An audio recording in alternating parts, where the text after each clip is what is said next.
Assalamualaikum warahmatullahi wabarakatuh. Nama saya Graciela Victoria Safira. Saya dari Fakultas Usuluddin dan Dakwah Prodi KPI. Hari ini saya akan membahas tentang sholat untuk memenuhi tugas akhir semester dari mata kuliah fikih. Bismillahirrahmanirrahim. Rabbi shrahli sadri wa yassirli amri wahlul 'uqdatam min lisani yafqahu qawli. Asyhadu alla ilaha illallah wa asyhadu anna Muhammadar Rasulullah. Segala puji kita aturkan kepada Allah Subhanahu wa taala yang karena kasih sayang dari Allah Subhanahu wa taala kita hari ini masih diberikan kesehatan. Shalawat serta salam kita aturkan kepada baginda Rasulullah sallallahu alaihi wasallam yang karena perjuangan beliau kita bisa menikmati indahnya iman Islam sampai hari ini. Oke, langsung aja nih kita masuk ke materinya. Kita cari tahu, kita selama ini ngejalanin sholat tapi kadang kita nggak tahu nih sholat itu apa sih sebenarnya. Nah, kalau secara bahasa, sholat itu artinya doa. Kalau secara istilah, sholat adalah ibadah atau kegiatan yang kita mulai atau kita awali dengan takbiratul ihram dan kita akhiri dengan salam. Ya, jadi sekarang kita cari tahu dalil tentang wajibnya sholat di dalam Al-Quran itu ada di mana sih?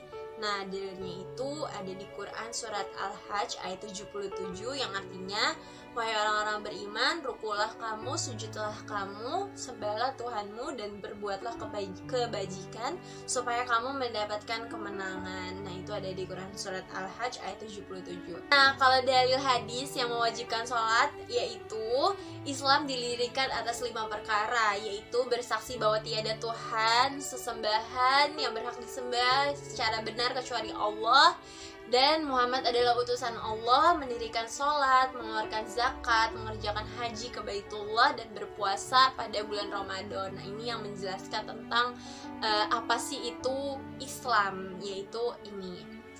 Nah, itu ada di hadis riwayat Bukhari dan Muslim. Salah satunya adalah sholat itu. Nah, sebelum kita bahas tentang syarat dan rukun dalam sholat, kita harus tahu nih bedanya syarat sama rukun tuh apa sih?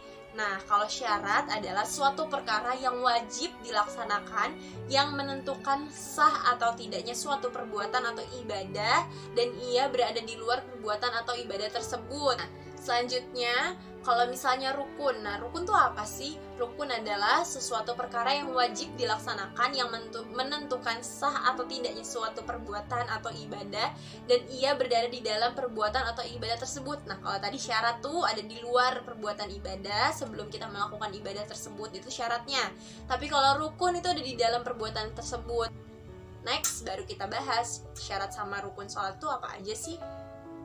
Nah, lanjut. Syarat wajib sholat itu apa aja sih? Selama ini kita ngejalanin sholat tapi kita sebenarnya nggak tahu nih syarat-syaratnya apa. Cuman karena diikutin aja ngeliat orang, oh kayak gini sholatnya, oh iya ngikutin.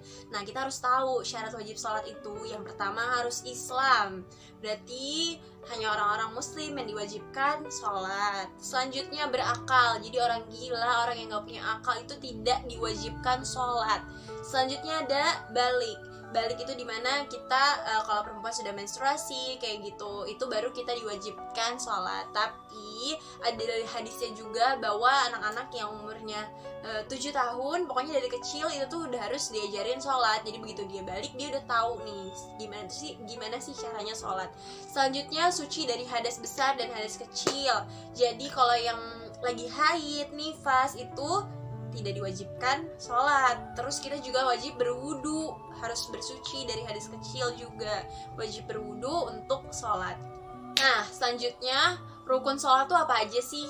Nah, kalau rukun sholat itu yang pertama berdiri bagi yang mampu, terus niat, terus takbiratul ihram, membaca surat Al-Fatihah pada tiap rakaat, lanjut lagi ruku dan tumakninah, itidal setelah ruku, sujud 2 kali, duduk di antara 2 sujud, duduk tasyahud akhir, membaca tasyahud akhir, membaca sholawat Nabi pada tasyahud akhir, membaca salam yang pertama, dan tertib melakukan rukun secara berurutan. Nah, jadi ngelakuin tadi apa-apa yang udah disebutin dari 1 sampai 12 itu secara berurutan, nggak boleh berantakan, nggak boleh acak-acakan. Oh iya, pengen sujud dulu deh baru ruku, ya nggak boleh, harus berurutan.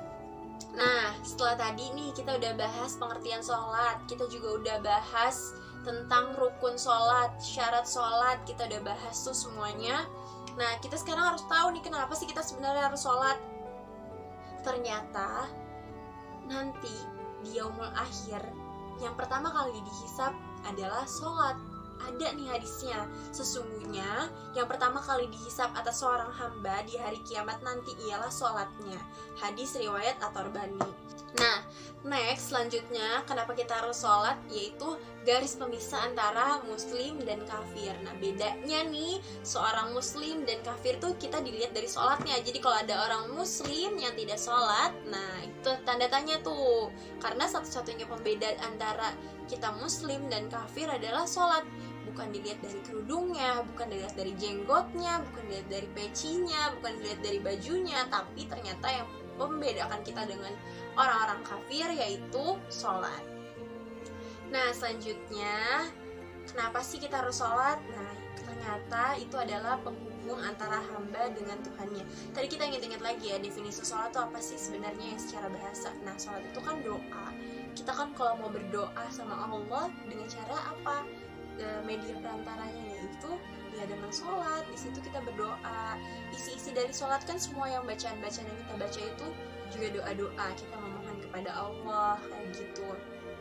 Nah, terus itu tuh ada dalilnya, ada di Quran surat Toha ayat 14. Sesungguhnya aku ini adalah Allah, tidak ada Tuhan selain aku, maka sembahlah aku dan dirikan sholat untuk mengingat aku.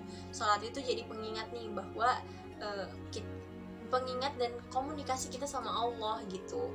Kan kita diingat selama satu hari aja kita ada 5 waktu nih sholat. Nah, di situ kita jadi ingat bahwa ada kewajiban, ada Allah yang perlu kita sembah kayak gitu. Karena tidak ada kekuatan dan pertolongan selain daripada Allah Subhanahu wa taala. Nah, sekarang kita udah tahu kan sholat itu apa, mulai dari rukunnya, syaratnya, pengertiannya, kenapa kita harus sholat, itu semuanya udah dijelasin, ada di dalam Al-Quran dan hadis, kayak gitu. Jadi sebagai umat muslim, salah satu kewajiban kita dan tiang agama kita adalah sholat.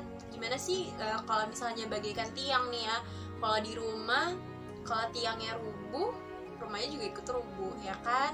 Jadi kita sebagai umat muslim sudah balik berakal, sehat walafiat, wajib menjalankan sholat. Bahkan orang-orang yang gak sehat pun yang tidak bisa sholatnya berdiri boleh duduk, gak bisa duduk boleh tiduran. Kalau misalnya tiduran juga tidak bisa, boleh dengan isyarat. Jadi sampai nafas kita berhenti baru kewajiban sholat itu dihilangkan. Oke, sekian itu dari saya. Mohon maaf apabila ada kesalahan. Apabila ada kesalahan itu datangnya dari diri saya sendiri, dan apabila ada kebenaran itu datangnya dari Allah Subhanahu wa taala. Alhamdulillahirabbil alamin. Wassalamualaikum warahmatullahi wabarakatuh.